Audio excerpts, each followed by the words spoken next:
മാഹി ഇരട്ടക്കൊലപാതക കേസിൽ വിധി ഇന്ന്.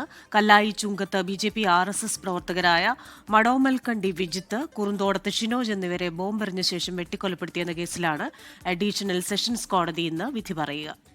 TP ചന്ദ്രശേഖരൻ വധക്കേസ് പ്രതികളായ കൊടിസുനി, മുഹമ്മദ് ഷാഫി, ഷിനോജ് ഉൾപ്പെടെ 16 CPIM പ്രവർത്തകരാണ് കേസിൽ പ്രതികൾ. മാഹി കോടതിയിൽ ഒരു കേസിന്റെ വിചാരണയ്ക്ക് ഹാജരായി ബൈക്കിൽ മടങ്ങുന്നതിനിടെ ഇരുവരെയും ബൈക്കിന് നേരെ ബോംബെറിഞ്ഞ ശേഷം വെട്ടിക്കൊലപ്പെടുത്തിയെന്നാണ് കേസ്. 2010 മെയ് 28-നാണ് സംഭവം.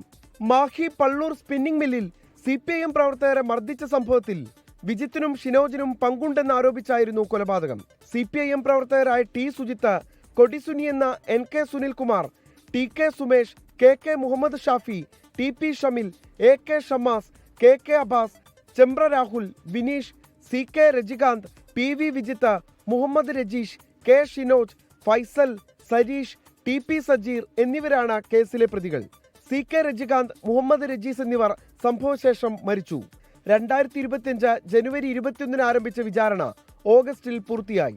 44 സാക്ഷികളെ വിസ്തരിച്ചു. 16 പ്രതികളിൽ 1 മുതൽ 6 വരെയും 10 മുതൽ 14 വരെയും പ്രതികളാണ് കുറ്റകൃത്യത്തിൽ നേരിട്ട് പങ്കെടുത്തതായി പ്രോസിക്യൂഷൻ ചാർജ്.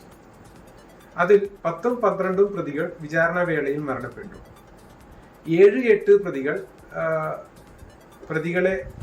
മറ്റു പ്രതികളെ രക്ഷപ്പെടാൻ സഹായിച്ചു എന്ന താരതമ്യേന കുറഞ്ഞ കുറ്റമാണ് അവർക്കെതിരെ 7-8 പ്രതികൾക്കെതിരെ ചുമത്തിയിരിക്കുന്നത്. പ്രതിഭാഗം 2 സാക്ഷികളെ വിസ്തരിച്ചു. 140 രേഖകൾ ഹാജരാക്കി. പ്രോസിക്യൂഷനു വേണ്ടി സ്പെഷ്യൽ പബ്ലിക് പ്രോസിക്യൂട്ടർ P പ്രേമരാജനും പ്രതിഭാഗത്തിനായി അഭിഭാഷകരായ CK ശ്രീധരൻ, K വിശ്വൻ എന്നിവരുമാണ് ഹാജരായത്. 24 കണ്ണൂർ. ലോകത്തെവിടെയായാലും ഏത് സമയത്തും 24 വാർത്തകളും ഓഗ്മെന്റഡ് റിയാലിറ്റി പാക്കേജുകളും എക്സ്പ്ലെയിനറുകളും വിശദമായി കാണാൻ ഞങ്ങളുടെ YouTube ചാനൽ നിങ്ങൾക്ക് സബ്സ്ക്രൈബ് ചെയ്യാം.